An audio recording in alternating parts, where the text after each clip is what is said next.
আন্তর্জাতিক সংবাদে আপনাদের স্বাগত।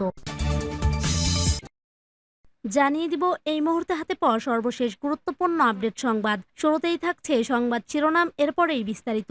ইসরায়েল হামাসের যুদ্ধবিরতির প্রস্তাব ঝুলে যাওয়ায় আবারও মধ্যপ্রাচ্যে সফরে ব্লিনকেন।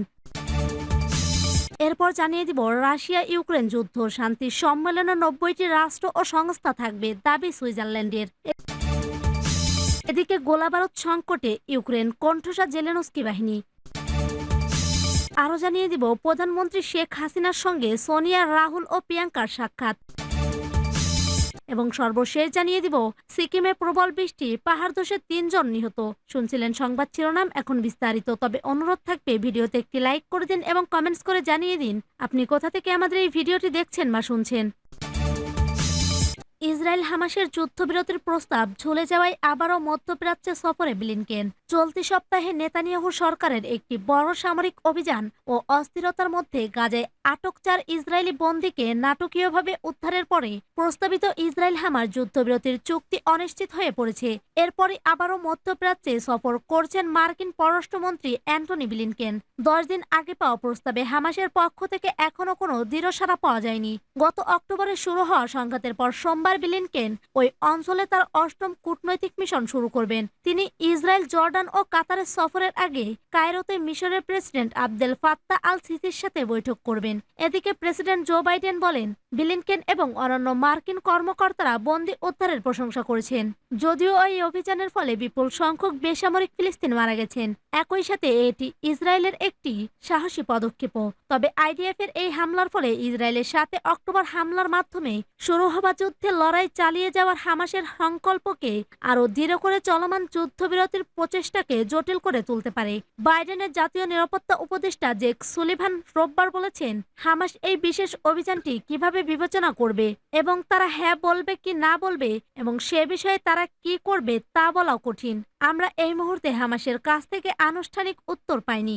যুদ্ধবিরতির আলোচনায় হামাসের সাথে প্রধান মধ্যস্থতাকারী দেশ মিশরের প্রেসিডেন্ট আল সিসি ও কাতারি নেতাদের সাথে আলোচনায় ব্লিনকেন 3 ধাপের প্রস্তাব মেনে নিতে হামাসকে রাজি করানোর গুরুত্বের ওপর জোর দেবেন। জিম্মি মুক্তি এবং শত্রুতায় সামরিক বিরতির আহ্বান জানানো হয়েছে। এর মাধ্যমে গাজা থেকে ইসরায়েলি বাহিনীকে পুরোপুরি প্রত্যাহারের দিকে পরিচালিত করতে পারে।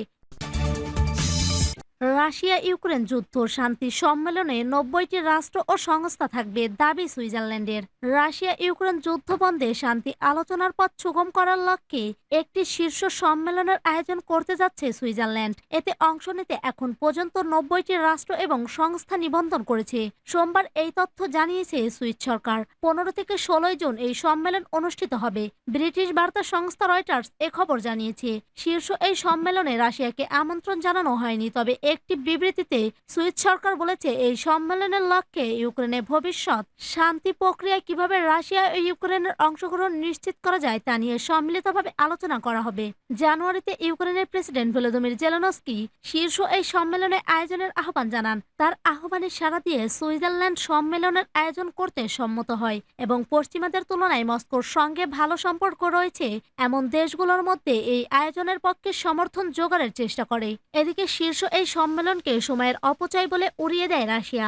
সুইজারল্যান্ড বলছে, কোনো প্রকার ইতিবাচক ইঙ্গিত না দেয়ায় রাশিয়াকে এই সম্মেলনে অংশগ্রহণের আমন্ত্রণ জানানো হয়নি। তবে রাশিয়াকে অবশ্যই শান্তি প্রক্রিয়ার অংশ হতে হবে বলেও জোর দিয়েছে দেশটি। শান্তি সম্মেলনে রাশিয়ার অনুপস্থিতি নিয়ে মস্কোর মিত্র দেশ চীন বলেছে, রাশিয়া এবং ইউক্রেন উভয় দেশের অংশগ্রহণ ছাড়া শান্তি আলোচনার কোনো মানে নেই। এটি সুইজারল্যান্ডে অনুষ্ঠিত আলোচনায় যে কোনো ধরনের বড় অগ্রগতির প্রত্যাশাকে ক্ষুণ্ণ করেছে। সুইস পররাষ্ট্রমন্ত্রী ইগনাজিও ক্যাসিস বলেছেন, এই শীর্ষ সম্মেলনে বিস্তৃত আন্তর্জাতিক সমস্যার ক্ষেত্রগুলো নিয়ে আলোচনা করা হবে। এর মধ্যে পারমাণবিক ও খাদ্য সুরক্ষার প্রয়োজনীয়তা, নৌ চলাচলের স্বাধীনতা এবং একই সঙ্গে যুদ্ধবন্দীদের মতো মানবিক বিষয়গুলো রয়েছে। গোলাবারুদ সংকটে ইউক্রেন, কণ্ঠস্বর জেলেনস্কি বাহিনী। আরও খারাপের দিকে যাচ্ছে ইউক্রেন যুদ্ধের পরিস্থিতি। একে তো নেই পর্যাপ্ত গোলাবারুদ, তারপর রুশ বাহিনীর জোরালো হামলায় রীতিমতো কণ্ঠস্বর জেলেনস্কি বাহিনী। আতঙ্কে খার্কিভের আশেপাশের এলাকাগুলো থেকে ঘরবাড়ি ছেড়ে পালিয়েছে অনেকে।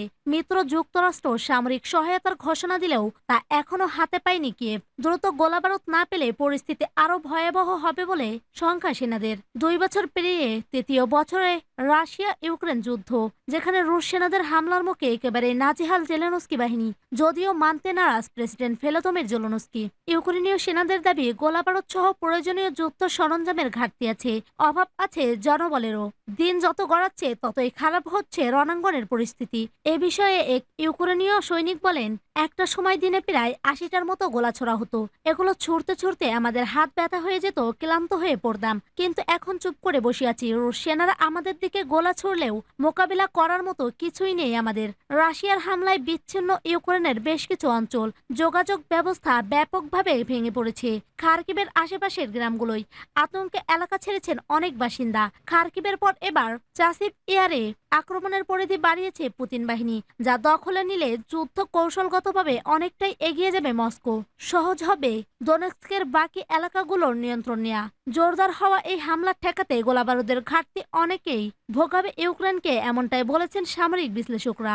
যুক্তরাষ্ট্রের কংগ্রেসে $60 বিলিয়ন সামরিক সহায়তার প্রস্তাব পাশ হলেও ঠিক হবে নাগাদ এসব অস্ত্র কিয়েভে পৌঁছাবে তা নিয়ে সংশয় থেকেই যাবে। প্রধানমন্ত্রী শেখ হাসিনার সঙ্গে সোনিয়া, রাহুল গান্ধী ও প্রিয়াঙ্কার সাক্ষাৎ। দিল্লি সফররত প্রধানমন্ত্রী শেখ হাসিনার সঙ্গে সোমবার বিকালে আইটিসি মর্জে হোটেলে সাক্ষাৎ করেন কংগ্রেসের শীর্ষস্থানীয় নেতা সোনিয়া গান্ধী, তার ছেলে রাহুল গান্ধী ও প্রিয়াঙ্কা গান্ধী। সোনিয়া গান্ধী ভারতের পার্লামেন্টের রাজ্যসভার সদস্য ও কংগ্রেস পার্লামেন্টারি পার্টির চেয়ারপারসন। রাহুল গান্ধী লোকসভার বিরোধী দলীয় নেতা এবং প্রিয়াঙ্কা গান্ধী ইন্ডিয়ান ন্যাশনাল কংগ্রেস পার্টির জেনারেল সেক্রেটারি। সোমবার পররাষ্ট্রমন্ত্রী ডক্টর হাসান মাহমুদ ব্রিফিংয়ে বলেছেন, রোববার সন্ধ্যায় মোদী সরকারের মন্ত্রিসভার শপথ অনুষ্ঠানের পর দুই প্রধানমন্ত্রীর মধ্যে একান্ত বৈঠক হয়। অন্তত উষ্ণ ও বন্ধুত্বপূর্ণ পরিবেশে রাষ্ট্রপতি ভবনে অনুষ্ঠিত বৈঠকে বাংলাদেশের প্রধানমন্ত্রী শেখ হাসিনা তার ভারতীয় সমকক্ষকে সুবিধাজনক সময়ে বাংলাদেশ সফরের আমন্ত্রণ জানান। পরে দুই প্রধানমন্ত্রী রাষ্ট্রপতি ভবনে ভারতের রাষ্ট্রপতি দ্রৌপদী মুর্মু আয়োজিত ভোজসভায় যোগ দেন। ভারতের সিনিয়র মন্ত্রীরা, বাংলাদেশের প্রতিনিধি দল, আমন্ত্রিত সরকার ও রাষ্ট্রপ্রধানরা নৈশভোজে অংশ নেন। সেখানে তারা সংক্ষিপ্ত মতবিনিময় করেন।